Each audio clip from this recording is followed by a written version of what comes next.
Southern California, good afternoon, and welcome to another edition of the SoCal Supreme Sports Show. Today we have ourselves a busy show for you all, as we have a lot to get into in the world of Southern California sports, such as the Rams. They play next Thursday, as we now are going to get football in the beautiful city of Los Angeles. Will the Rams be able to take down the Bills? Also, Wave FC managed to pull off a big victory as they beat those Portland Thorns. And this time, it didn't come down to no VAR. Can Wave FC lock up that one spot sooner rather than later? And what is happening with LAFC? They've lost 3 in a row now, as they lost the Texas two-step to Houston and to Austin. Is there a little concern with LAFC, or is it just another bump in the road? And also, the Dodgers, they're still looking good, but they lost 2 of 3 to the Mets. Are the Mets actually a threat, or is this just another bump in the road? Also, we have more discussions to talk about when it comes to the LA Galaxy, San Diego Padres, and of course, the Los Angeles Angels of Anaheim. All that and more here on the SoCal Supreme Sports Show. This is Teran Rodriguez bringing you another edition of the SoCal Supreme Sports Show here on IE Sports Radio, your direct feed for all that is sports.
And welcome one, welcome all to another edition of the SoCal Supreme Sports Show. Thank you all for joining me on this beautiful Friday afternoon. It's a scorcher here in Southern California, but that's the beauty of Southern California. You never know what the weather could be. It could be rainy, it could be cold. I appreciate you all tuning in wherever you are listening from. You have made your way to episode 102 of the SoCal Supreme Sports Show. Without any further delay, let's get this party started. But first and foremost, Sports Radio is what is providing the SoCal Supreme Sports Show, as well as all of our other shows. iSports Radio can be found on Twitter, Instagram, and on TikTok at iSports Radio. And it can also be found on Facebook by typing the word IE, then sports, then radio. They also have a website, www.iesportsradio.com, and at the top you will see a Patreon link there. And when you click it, donations start out at $5 a month. This will get you a shout-out from all of our shows, including this one. And higher tiers include IE Sports Radio merchandise, access to ISRU, the podcasting university of IE Sports Radio, and even a chance to be featured on a segment of our flagship show, The Defining Moment, with the one, the only Larry B. Thank you, everyone, for all of your support and for making IE Sports Radio your direct feed for all of that sports. Big shout-out to our Patreon supporters, Bay Area-raised apparel, Marcus Los Great, Key to the Gate, and a donor that wishes to remain anonymous. With all that said and done, let's get on into it. So, next Thursday, we have football. The Rams kick off the season against the Buffalo Bills, and boy howdy, this is going to be one barn burner of a battle. It's going to be taking place at SoFi Stadium, and honestly, I really think it could go either way between the Rams and the Bills. Everyone is projecting this to be a Super Bowl preview, and they have every right to. The Bills are as stacked as they want to be, and same can be said for the Rams. I think one weakness that both of these teams have is the run game. I think both of these teams struggle when it comes to their run games. Not that I'm trying to bash Cam Akers, but he's not the running back like Jonathan Taylor, Austin Eckler, Christian McCaffrey when healthy, or anyone else of that Excalibur. He'll try to get there, because remember, he had he tore his Achilles, and he was able to come back just in time for Week 17 and 18, as well as the playoffs. And he did solid in the playoffs. For the Rams, their defense is really going to have to strike early and often. I really think they have a good defense, despite losing a few key pieces like Sebastian Joseph Day. I think the Rams are going to be hopefully prepared for Josh Allen, just because the Bills are going to be playing in a different time zone, but that's not going to stop the Bills, and Bills Mafia does travel very nicely. I really think this is going to be a tough one out the gate. My big question for the Rams is, can they get to Josh Allen early and often? The O-line looks more improved, and I think Josh Allen still has that mobility to try to throw on the run as well as get yards with his legs. I feel that it's going to take a true effort, just because the Bills want to start the season off 1-0, and everyone is basically saying that everyone is saying it's Super Bowl or bust for the Bills, but I feel that the Rams should be better prepared. I think they'll be ready for them. I'm not sure about Matthew Stafford's elbow. I feel it'll be, I wouldn't say fully better, but close to better by the time season begins. And I feel that Stafford will be able to get his receivers involved, whether it's Cooper Kupp, Allen Robinson, or Van Jefferson. Also got to keep an eye on Tyler Higbee. He has been doing great guns for the Rams. He did great guns for the Rams last season. I think the Rams will have to... It's going to take a collective group effort in order to beat Buffalo. I think Buffalo is really good as advertised. I feel the Rams are also good as advertised. It's going to be one of those barometer games to see where the Rams are at following the Super Bowl.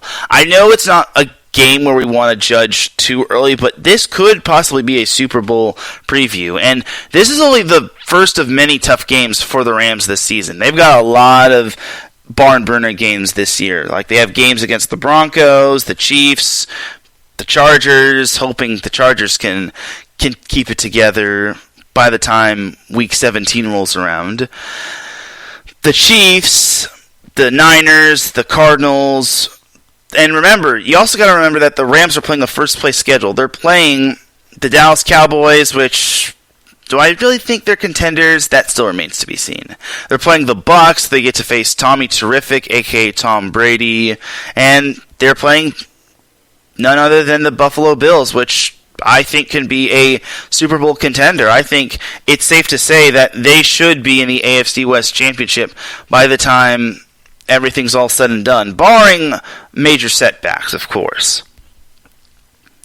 So for me, in order for the Rams to win, they have to play a full 4 quarters, and I know that sounds cliche, but they have to play full 4 quarters. They have to play mistake-free football. If they're able to do so, then I really think that they have a good shot at winning.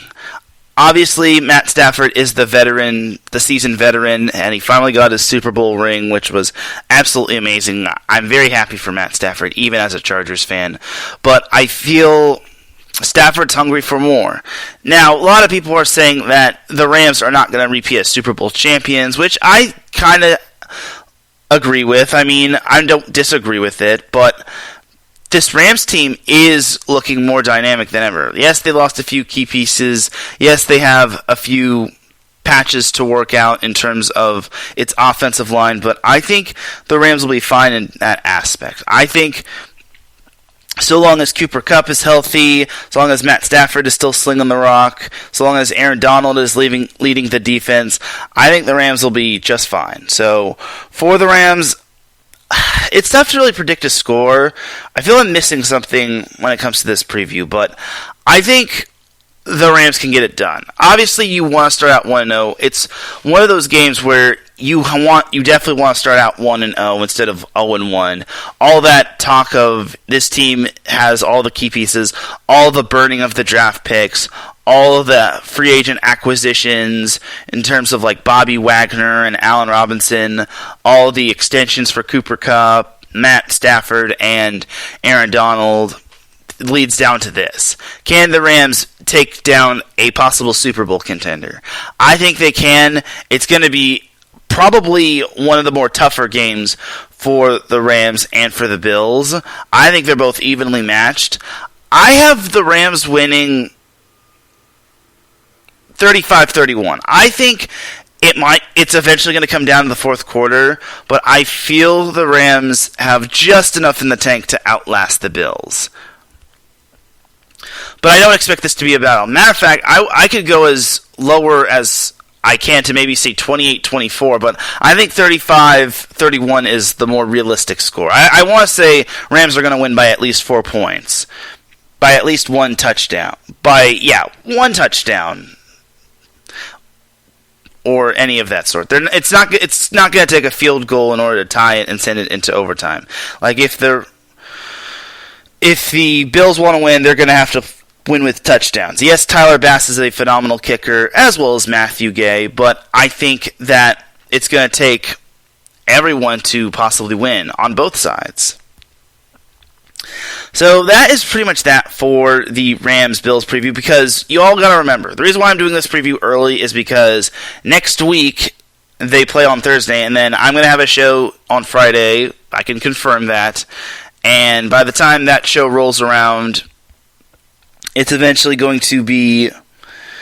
The game will eventually be done, and then I'll have to preview the Rams' next game, and then I'll have to preview the Chargers game, which they don't play until the following week, but either way, that's basically my preview on the Rams. I haven't really heard any news about the Chargers.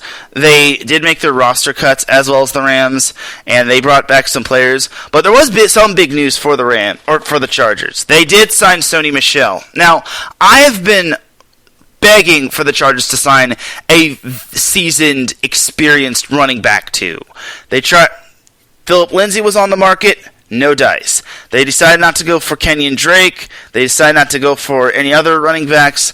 But they finally settled in on Sony Michel, which I think is a good signing in my opinion. I think Sony Michel provides more experience. And between him, Joshua Kelly, and Isaiah Spiller, I think it's going to be a great running back 2 battle. My thing is, unfortunately for the Chargers, Larry Roundtree, the Missouri running back, is unfortunately going to get placed on the practice squad. And he was let go, but then brought back by the Chargers on their practice squad, which I think it's good. Always got to keep that running back handy. So, unfortunately, Larry Roundtree, sadly, is the odd man out, but it is what it is. Like, Joshua Kelly has improved. Isaiah Spiller looks very promising. He's just got to get healthy. Hope you feel better, buddy. And then Sony Michel had great guns with the Rams last season. So, sorry. So for me, I think this is a definite good signing, and I really think the Chargers have what it takes to possibly make a deep Super Bowl run. Now, obviously, they have to put all of this together. Obviously, they look good on paper, but looking good on paper is one thing, and then putting everything into motion is another. Just because, well, you need to actually win the games. Like, Super Bowls are not won in the off season; they are won in February.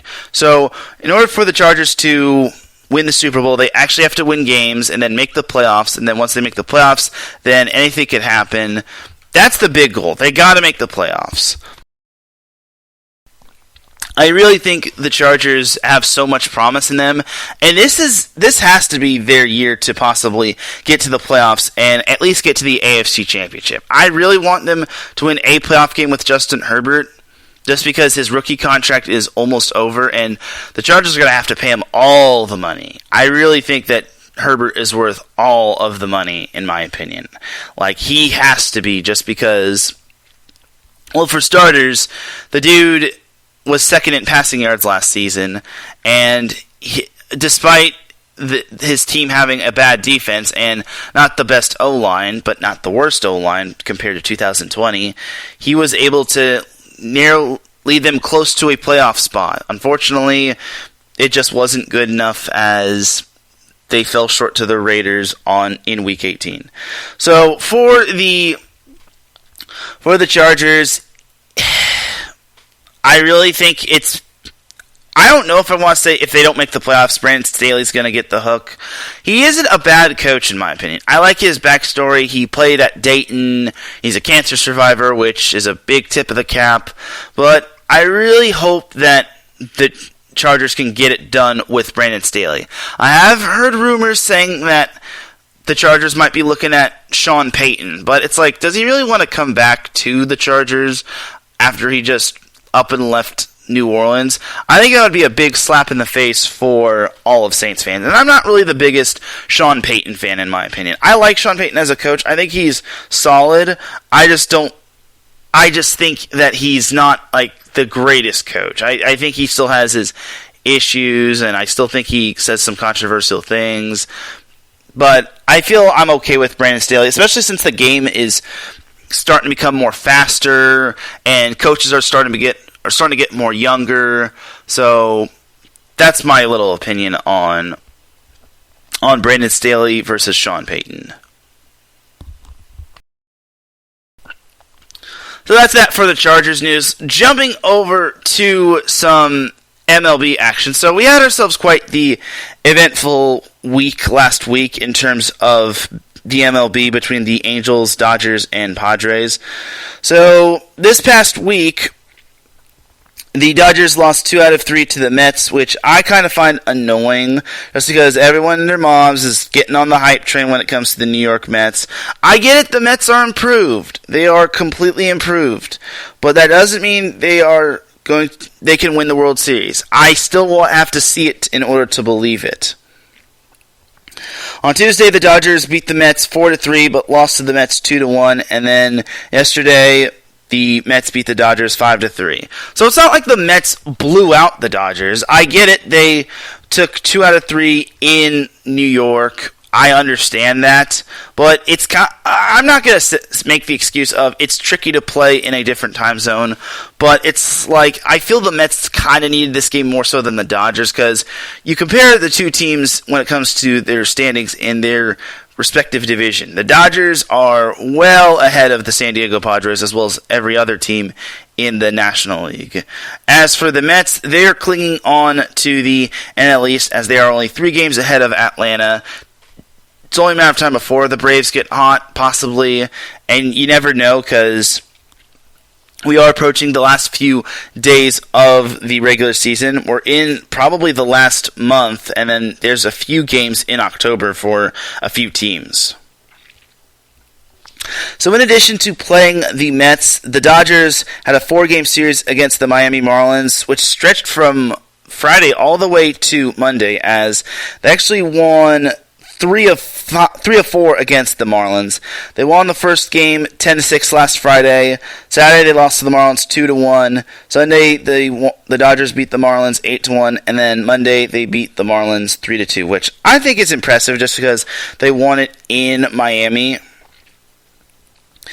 And then I don't know if I discussed this last week, but the Dodgers took 2 out of 3 against the Brewers. They lost the first game 4-0, but they won the next 2 games 10-1 and 12-6. So this weekend, the Dodgers are back at the Chavez Ravine against the San Diego Padres. They face them on Friday, Saturday, Sunday, tonight starting at 7:10, Saturday at 6:10, and then Sunday at 4 p.m., as that game is going to be televised nationally on ESPN. So what does this series mean for both teams? Well, for the Dodgers, it's kind of another series as they get closer to their magic number.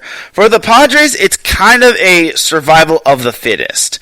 There's no way they're going to catch the Dodgers in terms of the NL West.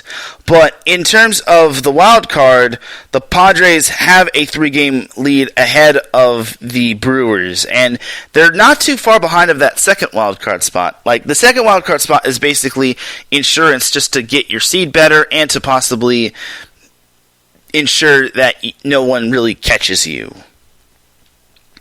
So it's pretty much just down to the Braves, which has an 8-game lead on the first wildcard spot. The Padres Philadelphia Phillies, and Milwaukee Brewers, who are basically the outside looking in when it comes to that final and wild card spot. The next team behind the Brewers is surprisingly the Arizona Diamondbacks. I cannot believe how far the San Francisco Giants have fallen. Speaking of the San Francisco Giants, following the series this weekend, the Dodgers will remain at the Chavez Ravine, aka Dodger Stadium, to take on the San Francisco Giants on Monday, Tuesday, Wednesday. Circling back to the Padres game, or Padres series, I think it's huge for the Dodgers just because they need to, get back on track after a tough road series. Obviously, losing 2 in a row to the Mets has some people shaking their head and people still buying into the hype of the Mets. I'm not trying to say the Mets are not going to do well when it comes to playoff time, but they actually have to make the playoffs, and they're still not out of the woods just because they still have to contend with the Atlanta Braves to win the NL East. And you never know with what the Braves can bring to the table. And you never know, looking at the standings, or circling back to the standings, in terms of the divisions, the Cardinals do not have a better record than the Mets, as the Mets actually have the second best record in the NL East. Now, if I remember correctly, I thought there were going to be, I guess it's like 6 teams making the playoffs. 3 from the wild card, 3 from the divisions. And from what I saw when it came to the possible playoff preview, the Mets and Dodgers would have a first round bye, and then it would be the Cardinals as the 3 seed. And then I want to say the Braves is the 4 seed, the Phillies is the 5 seed, and then San Diego would get in as the 6 seed. As that'd be an interesting series between the Braves I don't know what the format looks like this year. I'm not gonna lie, just because the MLB is changing all of their wild card game rules, and it's really starting to get annoying. I think they just expanded the wild card just because they wanted to see Mike Trout possibly get into the playoffs along with the Angels, but I don't know. But I'd be interested to see how the Padres do against the Atlanta Braves. Do I think they could win? Perhaps. They're not going to have Fernando Tatis Jr. They haven't had Fernando Tatis Jr. at all this season. But for the Padres, they have been resilient without him. They still have Juan Soto. They have Manny Machado. I think that the Padres are probably those cockroaches you can't get rid of that easy. They're the cockroaches from the hood, not those average everyday cockroaches you see around the house. I digress, though. So back to the Dodgers. Yeah, following the series against the Padres, they play the Giants this coming Monday, Tuesday, Wednesday, and then next Friday, Saturday, and Sunday, the Dodgers have another 3-game series against the Padres. The only difference is that the Dodgers will be heading down to San Diego, aka Petco Park, to take on the Padres. And there won't be a nationally televised game on Sunday, which makes me sad, but it's whatever. And that's pretty much that for the Dodgers. Heading over to the San Diego Padres. The Padres, like I said, they're still in wild card contention. Against the Giants, they actually swept the Giants, which was quite impressive. Even though the Giants are basically looking more and more dead in the water, I feel that they're still kind of a threat, and they're still trying to play spoiler to some of these teams. The Padres are no exception. So on Monday, the Padres beat the Giants 6-5, and then won 4-3, and then won 5-4. So it's safe to say the Giants are kind of, I wouldn't say tanking at this point, but when you're trailing the Arizona Diamondbacks, it's not looking too hot for you. So there you go. And then last weekend, the Padres took 2 of 3 against the Kansas City Royals. They won the first game 13-5, and then won the second game 4-3. Then dropped the finale against the Royals 15-7. Ooh. So as I just mentioned, when it came to the Dodgers, the Padres and Dodgers faced one another For the Padres, following that 3-game series against the Dodgers, they have a 3-game series against the Arizona Diamondbacks on Monday, Tuesday, Wednesday. And then, like I said, they have another 3-game series against the Dodgers, this time at Petco Park. And then they go from there. So for the Diamondbacks, yes, they are in contention for a wild card spot, but they're way back of the Brewers, let alone the Padres. Like, it's a miracle to see the word Diamondbacks and wild card possibility in the same sentence. Nothing against the Diamondbacks. They're much more improved than they were last year, but they're still kind of the doormat. I'm not trying to be mean to them, but I just think that it's like you're not really going to get close to the wild card spot, man. So, sorry to the Diamondbacks. The Padres just have to take care of business. They just cannot have a late collapse, because if they do, then that will be muy malo, and we don't want that. We want good times. So that's that for the Padres, and I would like to see the Padres and the Mets face one another. I want to say if the Padres were to defeat the Atlanta Braves, then they would play the New York Mets. I'm fairly certain it would be that way. Like, I think it's like a 1-game playoff where it's win or go home. And then following that, it would be 6 versus 2 or 3 versus 2. And then 4 or 5 versus 1. So we'd probably see the Cardinals or the Braves taking on the... No, let me take it from the top.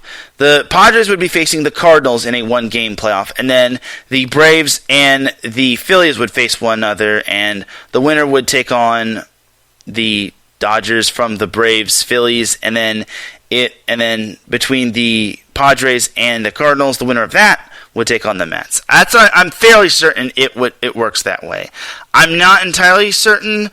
I will do my homework and see what the new format is, just because the MLB is changing its formats year after year after year after year after year, and it's really starting to make my head spin.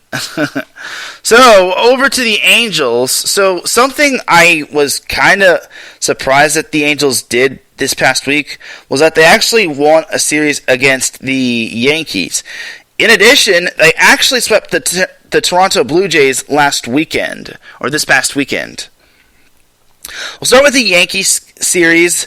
So on Monday, the Angels won that game 4-3, but then lost the second game 7-4, but won the third game 3-2, courtesy of late game heroics from Shohei Ohtani, as they had a 3-run home run in the bottom of the 6th inning, which I was very impressed at.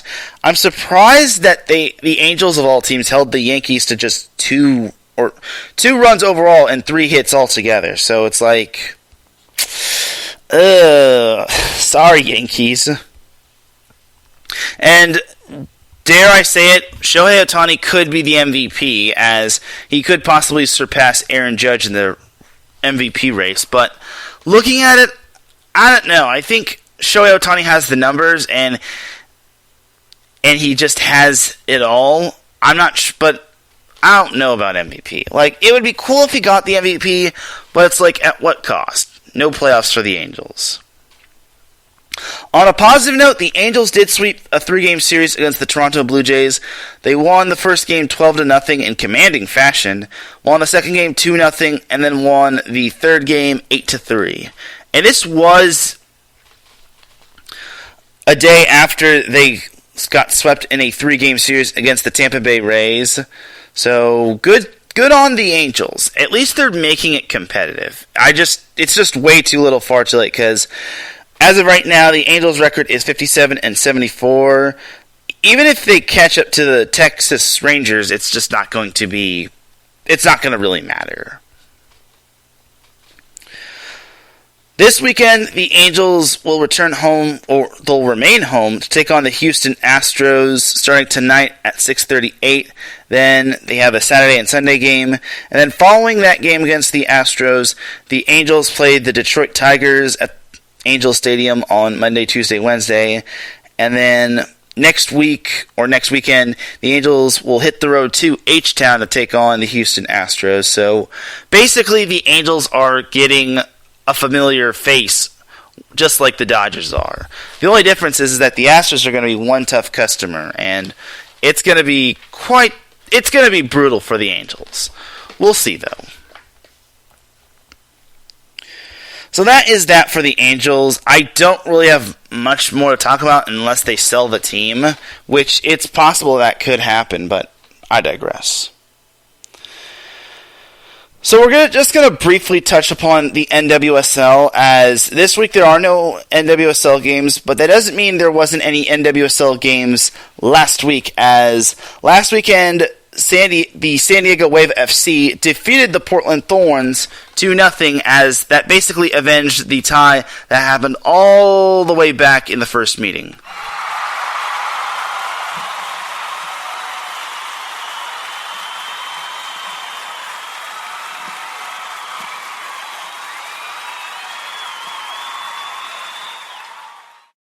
So yes, it was an impressive win, as the last time these two teams met was the infamous no VAR game or no instant replay game, as Wave FC and Portland tied 2-2.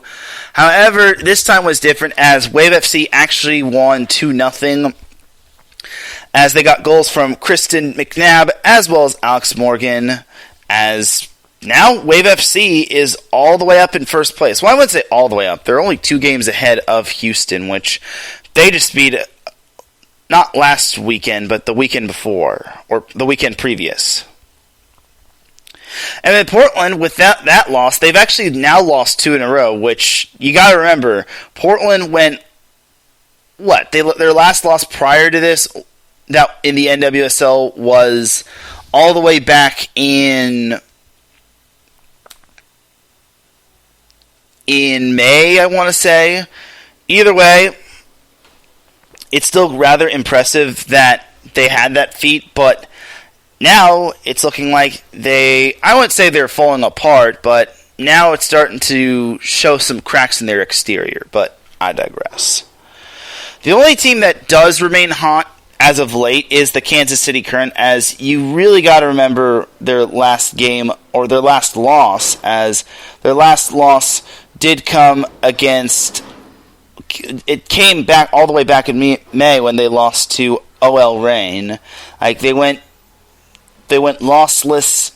Yeah, I'm making up that word. Lossless in June. They went lossless in July. They went lossless in August, obviously, and then they start off the month of September against Gotham, which is the worst team in the NWSL. But I'm getting off track here just because, well, I'm supposed to be talking about Southern California sports, not Kansas City.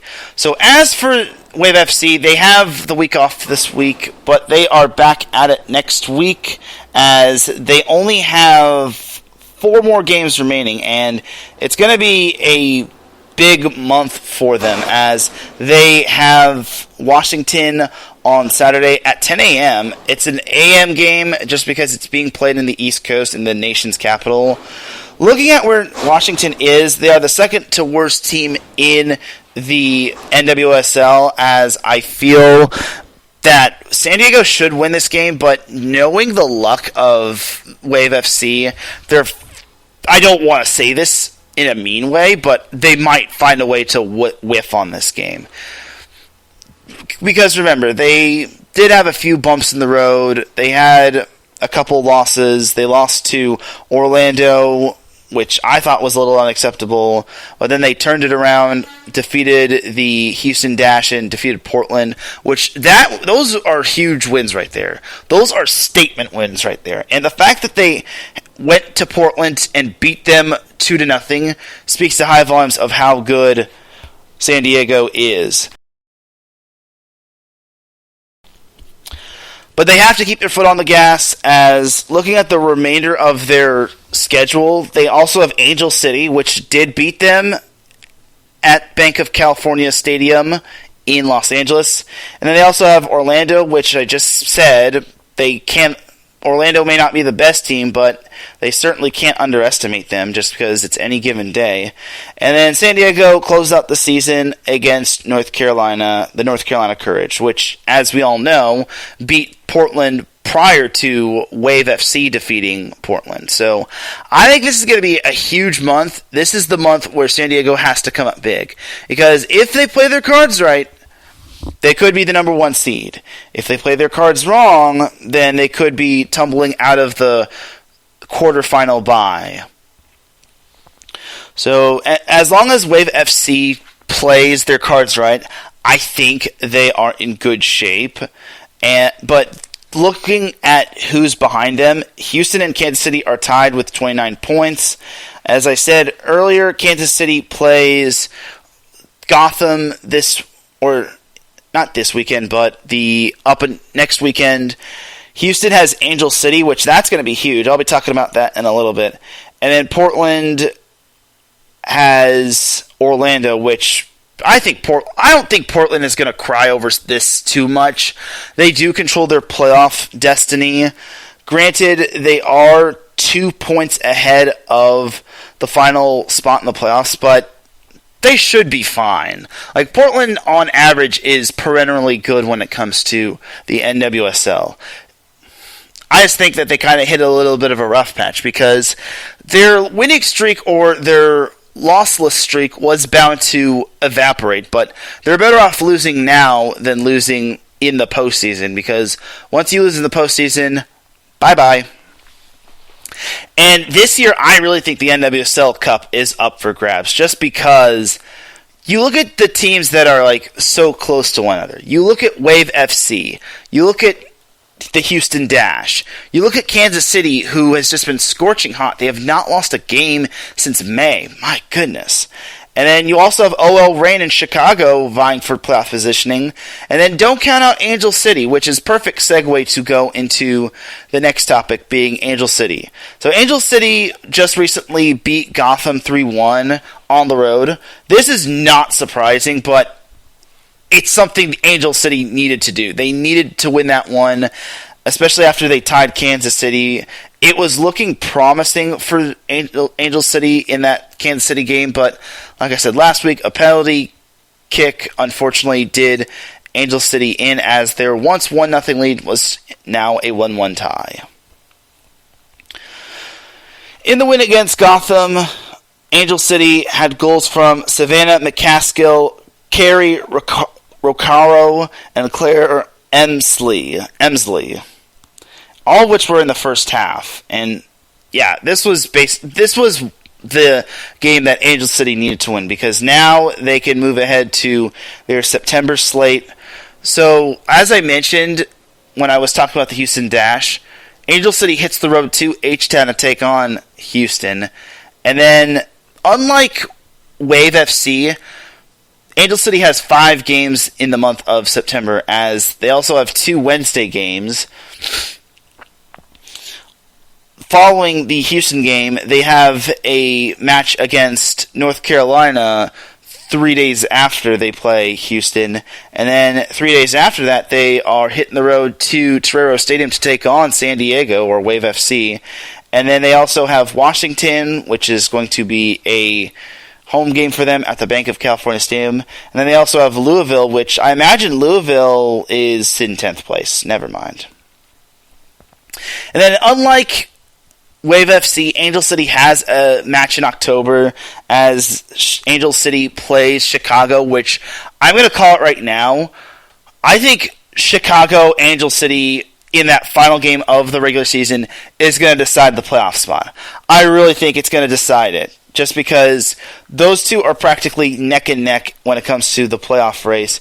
Angel City is 1 point behind Chicago, the Chicago Red Stars, and in addition, Chicago is only 1 point behind OL Reign. And then OL Reign is 1 point behind Portland, who is 1 point behind Houston and KC, which are 2 points behind of Wave FC. So for Angel City, it's kind of going to have to be, they have to run the table for the most part. But starting out, they don't have an easy challenge. And then North Carolina could also be vying for a playoff spot. They're certainly not out of the playoff race, but it's getting much more tougher for North Carolina to possibly clinch a playoff spot. As we welcome David Crooks in the chat room, he says, "What's good?" Nah, just talking NWSL. I already talked NFL and some MLB, but now I'm at the NWSL. Back to Angel City, and then following the North Carolina matchup, they have Wave FC, which Wave FC is probably licking their chops and hoping that they're able to get some revenge on Angel City. And then Angel City has Washington, which Washington's the second worst team in the league. And then Louisville, the third worst team in the league. And then Chicago Red Stars are basically going to be the deciding factor. So on a glance, I have Angel City going 3-2. In terms of wins and losses, I'm not going to try to predict ties just because ties are just so tough to predict. However, I feel at a glance Angel City goes 3-2 in terms of wins and losses. And then they'll see where they're at in terms of their final match against Chicago. If they do face off against Chicago and it has playoff implications on a win or go home scenario, then Angel City has to be ready, especially when they're playing at Chicago. I want to say the Chicago Red Stars play their games at Soldier Field. No, they play at SeatGeek Stadium, so it's not at Soldier Field. I'm thinking of the other Chicago team in the MLS, but I digress. It would be quite something if Angel City did make the playoffs just because they did so without Kristen Press for a majority of the season. So it would be great to see Angel City in the playoffs after their star player tore her ACL and I think her MCL as well. Either way, she's out for the season, so we'll see what happens when it comes to Angel City going forward. And that is going to do it for the NWSL portion of the show. We'll take ourselves a quick little commercial break. When we come back, we will have some MLS action to discuss, and we'll also have the Dum Dum of the Week award. So keep it locked here. And then after the Dum Dum of the Week, I'll send you all on your way. So you are listening to the SoCal Supreme Sports Show here on IE Sports Radio, your direct feed for all that sports. We'll be right back after this.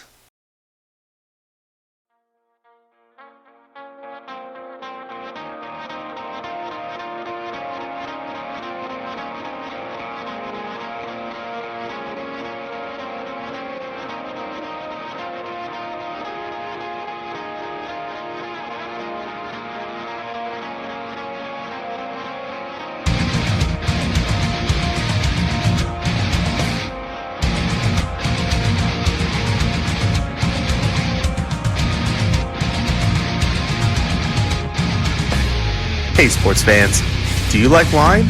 Well, we've got the show for you.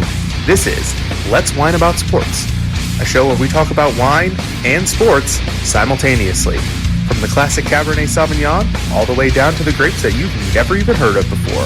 Oh yeah, we cover it all. And we'll talk about a little bit of sports as well. Football, hockey, collegiate, women's sports, it doesn't matter. We're going to talk about it all, and we're going to whine about it all.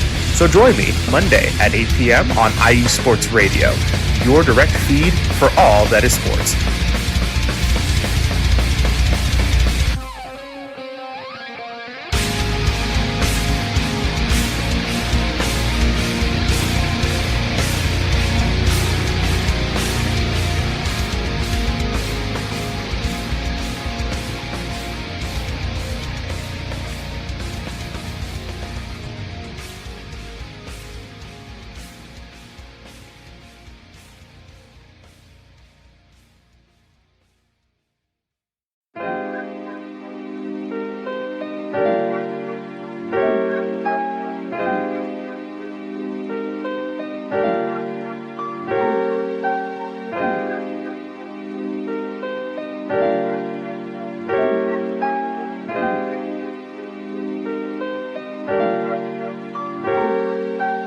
Hello, ladies and gentlemen. My name is Davidson.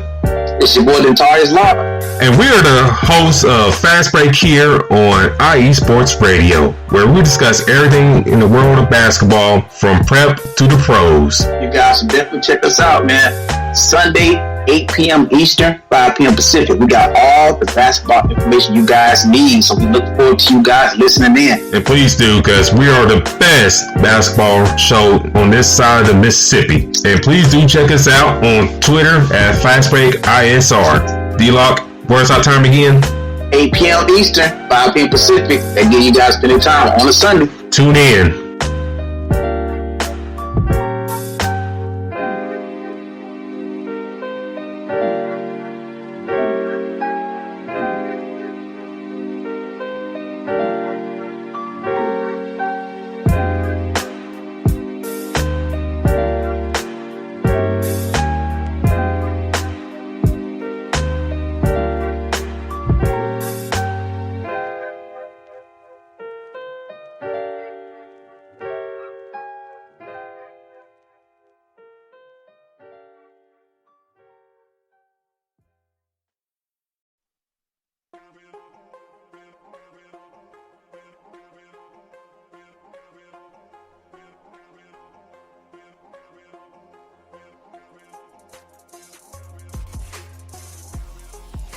Hello, ladies and sinners. Hello, sports fans around the world. Hello, IE Sports family. This is Cale Henderson, the host of IE Vegas, the Sin City Sports Show, presented by IE Sports Radio. If you folks are interested in sports in the Vegas area, if you're wanting to have a blast for 1 hour every Tuesday night from 7 p.m. Pacific Standard Time to 8 p.m. Pacific Standard Time, this is a show built for the Vegas sports fans, where we feature the Las Vegas Raiders, the Las Vegas Golden Knights, the Las Vegas Aces, and the University of Las Vegas, Nevada Rebels. Hopefully, fingers crossed, MLB team coming soon. Either way, if you folks are looking to have a blast for 1 hour each and every week, tune in Tuesday, 7 p.m. Pacific Standard Time to 8 p.m. Pacific Standard Time. If you folks are interested in Vegas sports news, go to our Twitter, at SinCities_IESR, and you can speak with me, the host, Cale Henderson, at Cale_Henderson on Twitter, at any time. Be happy to reply. Always want to reach out to our fans. Again, the Sin City Sports Show, presented by IE Sports Radio, your direct feed for all that is sports.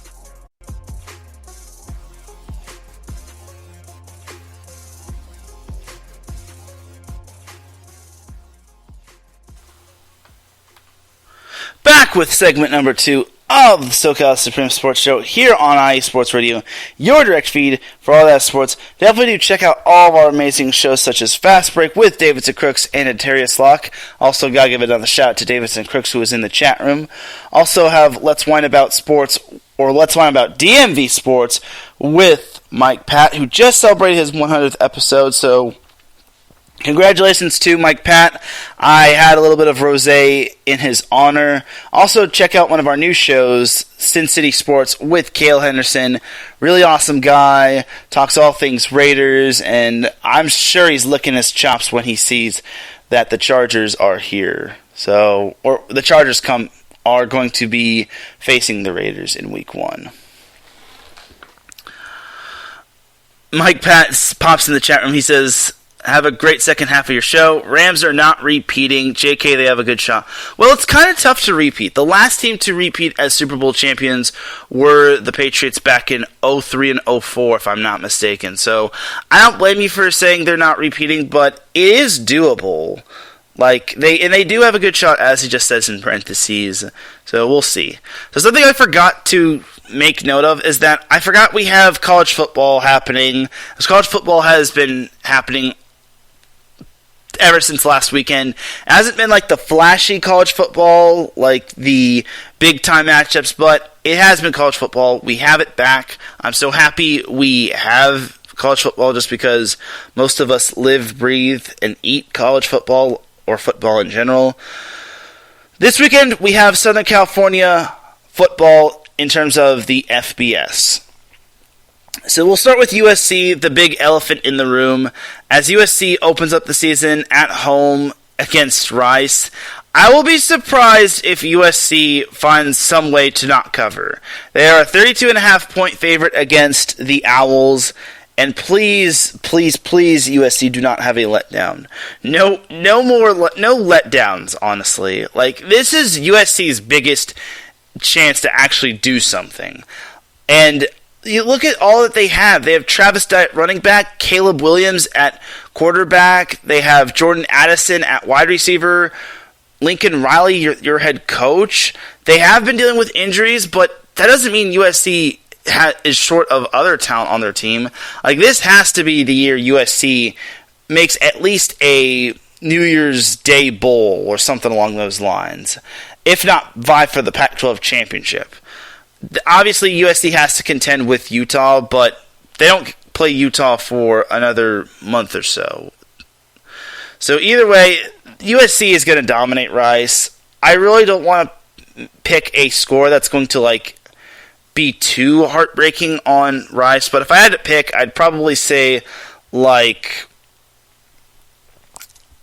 go 38-3. I know that sounds a little cruel, but I could go a whole lot worse with Rice. I mean, I kind of forgot Rice had a football team. I'm just so focused on Rice having a women's volleyball team just because of set point and whatnot. So, yeah, USC should roll their way to victory, but I kind of think that people should choose not the over-under, but they kind of should take the points for Rice just because, well, it's USC. Davidson says USC's winning 55-7. Okay, that looks like a more realistic score just because I feel Rice will find some way to get a touchdown in, and who knows who we'll see. We probably will see one half Caleb Williams, and then with USC up by God knows how much, they'll probably put in Miller Moss, the former Alemany quarterback. So there you go. I think 55-7 is a little bit more realistic. I'm just trying not to be too cruel, but I digress. So that is that for USC. Jumping over to UCLA. Yeah, UCLA, we all thought that USC's opponent was pretty interesting.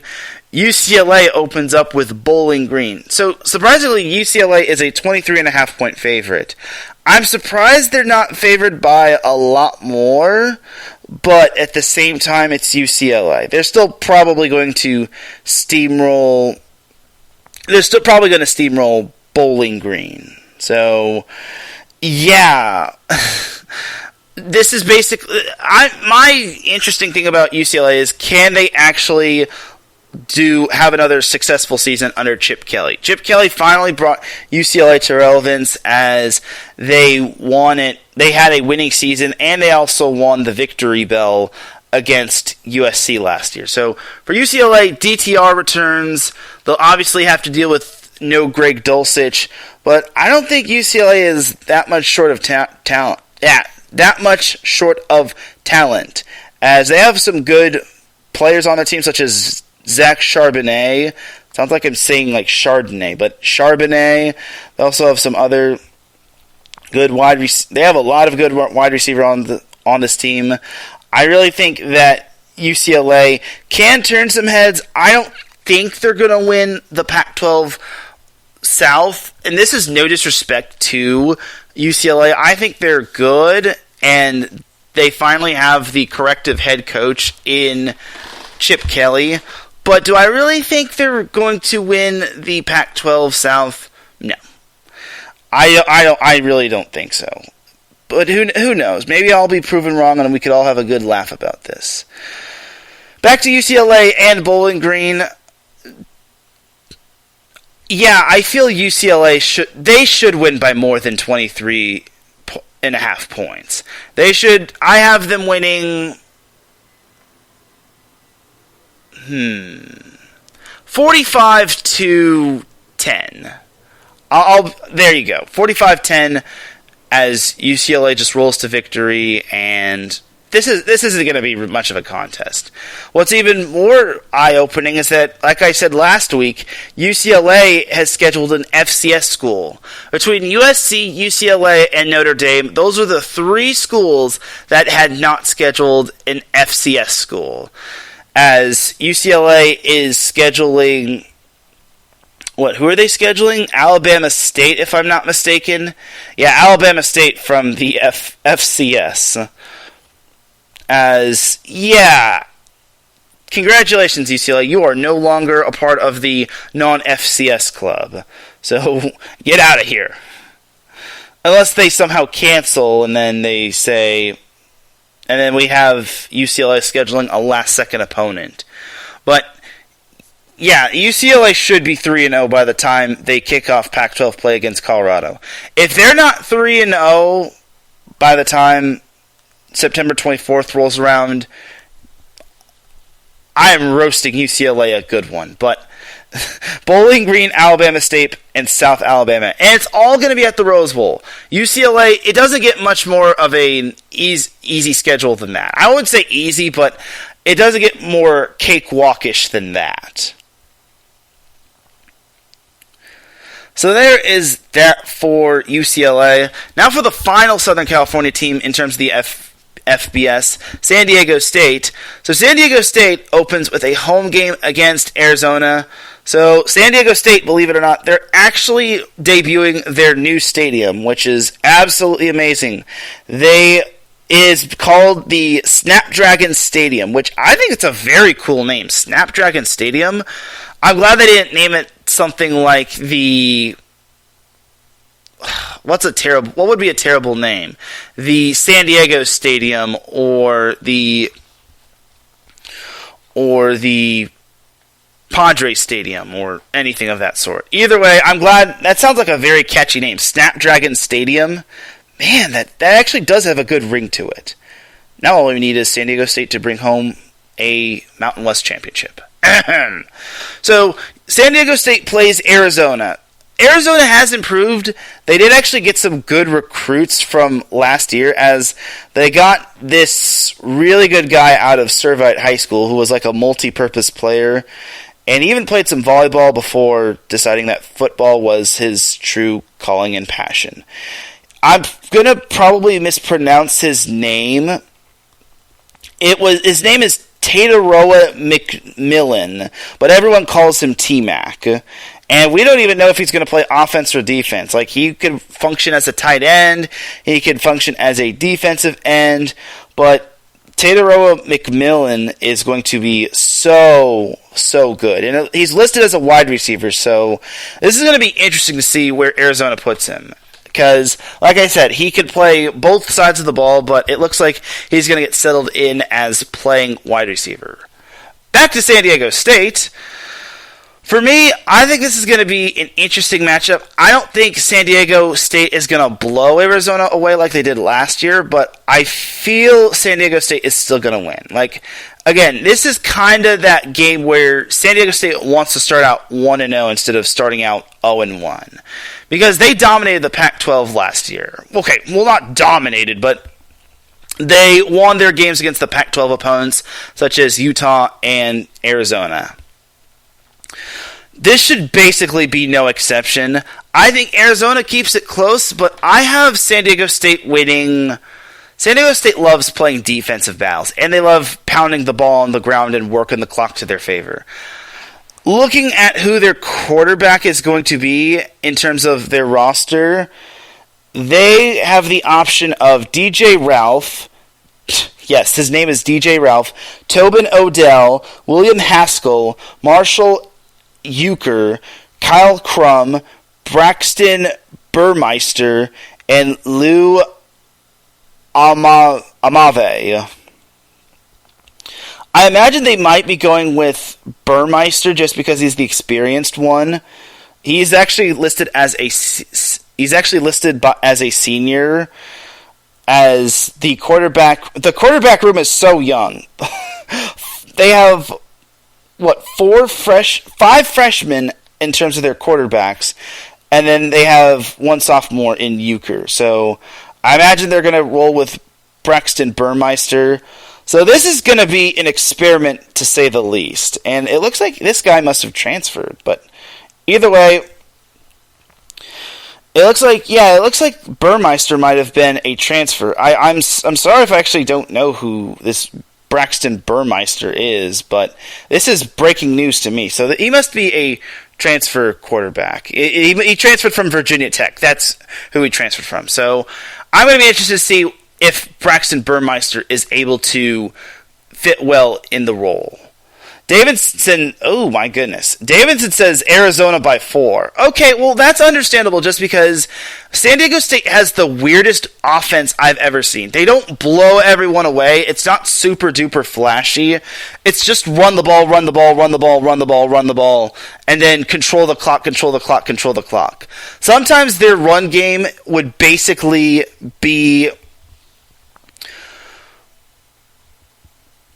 can be very annoying just because it's like you ran the ball this many times and you didn't even get your quarterback involved. It's like playing 10 on 11. As Davidson also says, pick one of the freshmen who had the best camp and roll with him. Oh, he's probably referring to the San Diego State quarterback situation. And yeah,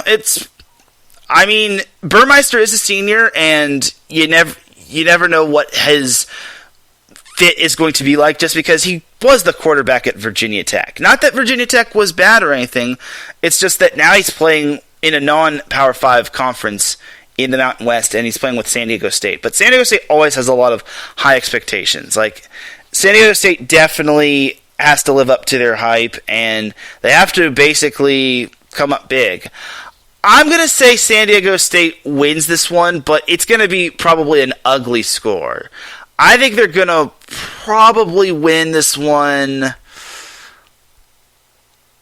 They're going to win 20-17. I'm going to call it now. They win on a go-ahead field goal or a walk-off field goal. I think they're going to win ugly just because, once again, run game, run game, run game, run game, run game, run game, run game. It's very annoying. I wish their coach would mix it up a bit and get their quarterback involved, just like how they got Jordan Brookshire involved in that Boise State game. I still remember that game. I watched it on post-Thanksgiving Day or the day after Thanksgiving. It was really awesome. And speaking of the running back room, I imagine leading the running back room for San Diego State will be Chance Bell, who I imagine I think his name is Greg Bell, the younger brother. Either way, Chance Bell should be able to get most of the carries. And then they also have running backs Jalen Armstead, Lucky Avenger, Martin Blake, Jordan Bird, Sam Campocaso, Sheldon Canley II, Keenan Kristen, and Cam Davis, as well as Nick Gardinera and Lucky Sutton. So they have two Lucky players that have the name Lucky. Yeah, I'm going to be interested to see how Arizona looks against San Diego State and vice versa. But I still think San Diego State comes out on top. I think it's going to be very close. And like I said, I feel San Diego State is going to have to win ugly in these games, especially the games that are basically run heavy. And with the new quarterback following the departure of Jordan Brookshire, it's probably going to be a work in progress for San Diego State. But I still think the Aztecs should get it done. I don't think they're going to beat Utah this year. If they do, then heaven knows there's something going on with San Diego State and there's something going on with Utah, but I digress. So that's going to do it for the college football portion of this show. I am looking forward to seeing college football in action.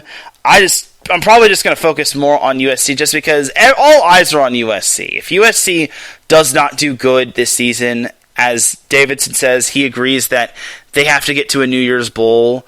If anything short of a New Year's Bowl is kind of considered a bust. It would be great to see USC at least get to a bowl game, but I think New Year's Bowl is kind of the goal, and Pac-12 is kind of like the whipped cream on top, and then the national championship is kind of an added bonus, which would be a cherry on top. So that's that for all of college football. Let's jump to some MLS action. As surprisingly, we have LAFC basically on a 3-game losing streak. I never would have anticipated that. LAFC on a losing streak. Who would have thunk? They actually lost the Texas two-step to Austin and Houston, 4-1 last Friday, and 2-1 this past Wednesday. The good news is for LAFC is they're still in first place of the Western Conference.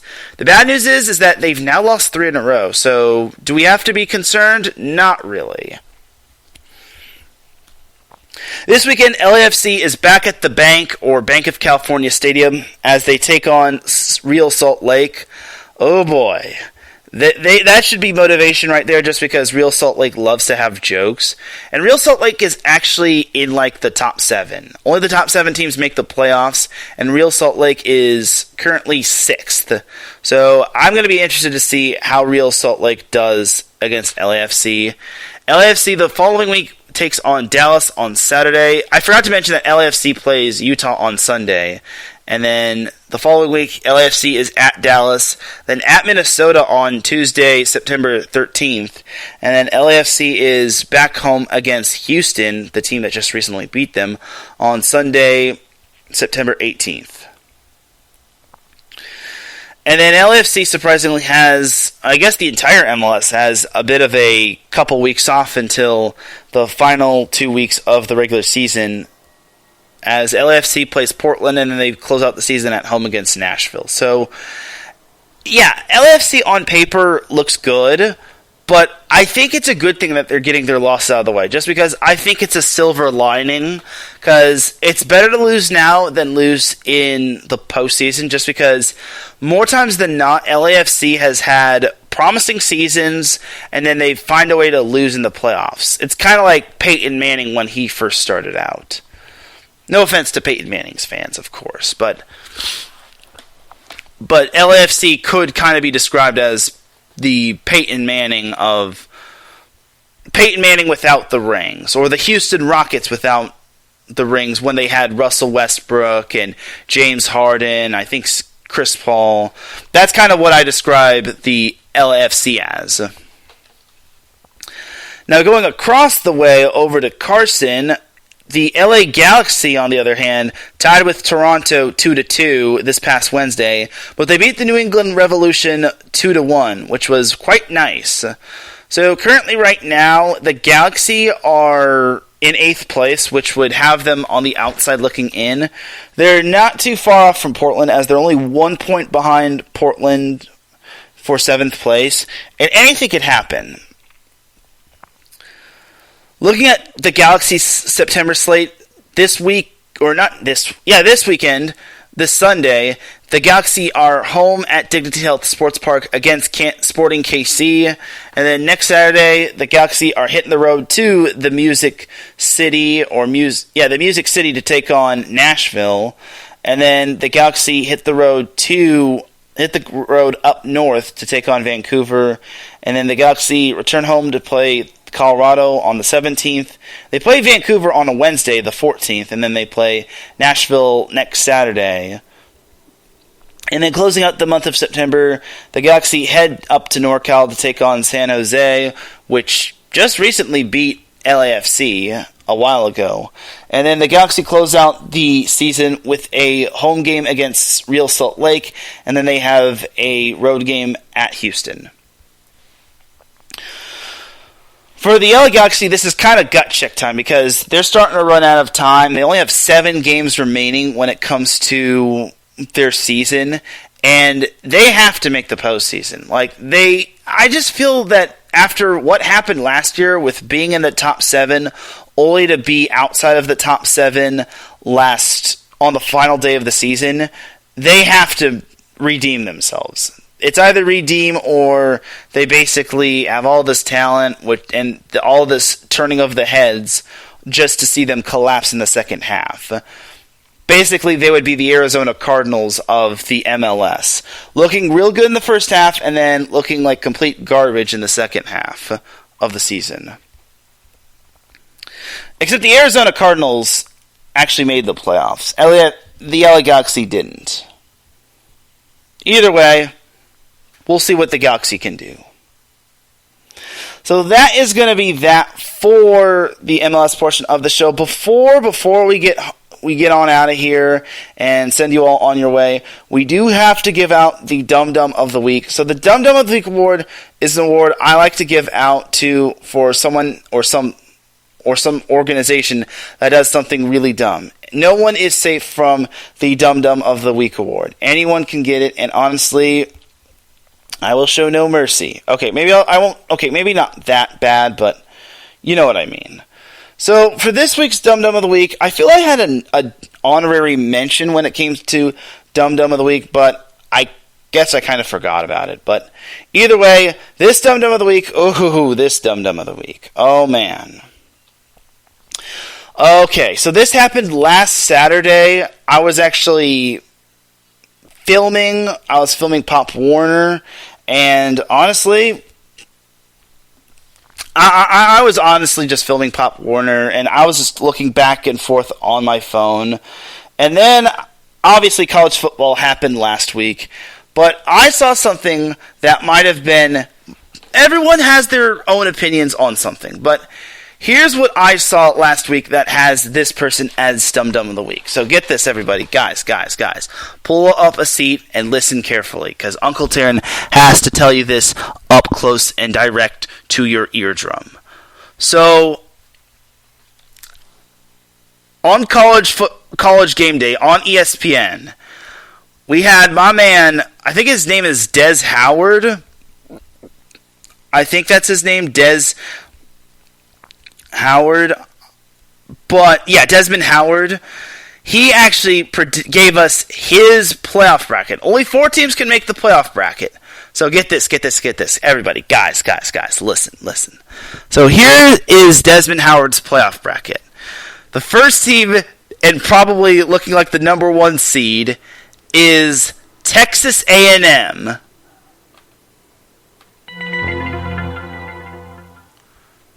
Okay, Texas A&M. Out of the SEC. I presume he has them winning the SEC and just... Okay, that's an interesting prediction. Bold but interesting. The next team that he has as the 4 seed, I guess I should maybe go numerical order. I'll go numerical order. So he has Texas A&M as the 1 seed, which I find interesting. Okay, that's a good little bold prediction. The second team that he has making the college football playoff bracket is Baylor. Okay, so he has them taking the Big 12. Okay, so Baylor won the Big 12 last year, but they had a goal line stand. But it's like, okay, you have Baylor making it to the college football playoff. And then his third place team, and this is probably the one that makes the most sense, Michigan. Okay, now he gets the benefit of the doubt from this. Michigan is decent. Do I think they're better than Ohio State? Probably not. Do I think Baylor is better than Oklahoma or Oklahoma State? That still remains to be seen. And do I think Texas A&M is better than Alabama? No. And then the final team in Desmond Howard's playoff bracket, get this, everybody. The final team in Desmond Howard's playoff bracket is, drumroll please, if y'all were thinking Alabama, you are absolutely wrong. Desmond Howard, as the 4th team in his playoff bracket, has Pitt. This dude has Pitt in his playoff bracket. Texas A&M, Baylor, Michigan, and Pitt. No Alabama, no Utah, no Ohio State. He has those 4 in his playoff bracket. And get this, he has Texas A&M and Michigan winning the whole, or make it to the final, or the championship, and he has Texas A&M coming out on top. I just cringed when I looked at this. It's like, what? First of all, Texas A&M is not better than Alabama. Let's get that out of the way. Second of all, can they even beat Ole Miss? I was really trying not to lose it when it came to seeing this. But Texas A&M over Alabama? What? And he has Pitt. Pitt barely beat West Virginia, if I'm not mistaken, yesterday. He can't have... And they just lost Kenny Pickett and Jordan Addison. Pickett is now in the NFL. Jordan Addison is at USC. There's no way Pitt actually repeats their success from last year. It's like last year they were successful, but that was because they had great quarterback play and great receiver play. And Clemson was down. This year, no. Pitt is not a top 4 team. And then Baylor? I get it. The Big 12 is wide open between Baylor, Oklahoma, and Oklahoma State, but they're not top 4 material. Like, what? And then Michigan. Michigan's kind of the only one I will defend, but it's like they're not better than Ohio State. Last year was kind of an exception, but still, it's like, how do you pick that? And also Michigan lost to Michigan State. I just was blown away by this in a not so good way. It's like, how do you make this prediction? How? It's like, it makes zero sense to make this prediction. It just, no. Pitt in the college football playoff? At least put Alabama in there. At least put Ohio State in there. Like, why? I get the whole playoff equity between like Power 5 conferences, but it's terrible. It's a terrible prediction.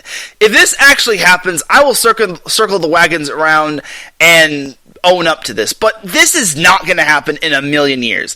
Texas A&M ain't beating Alabama, let alone getting to the SEC championship game. Baylor will be lucky to survive against Oklahoma and Oklahoma State. I think it's doable that Baylor could win the Big 12, but they're not going to the college football playoff. Pitt will be lucky to even get to the ACC championship game, and Michigan still has a quarterback battle on their hands just because Cade McNamara actually has some competition with a sophomore quarterback hailing from IMG Academy. So the fact that we even saw this prediction should not have even happened. I'm sorry, I get it, people have their own opinion, but this is just one of the worst predictions I have ever seen. And for that, Mr. Desmond Howard, who made this prediction on College Football Game Day, you are this week's Dum Dum of the Week Award recipient. You're so dumb. You are really dumb. For real.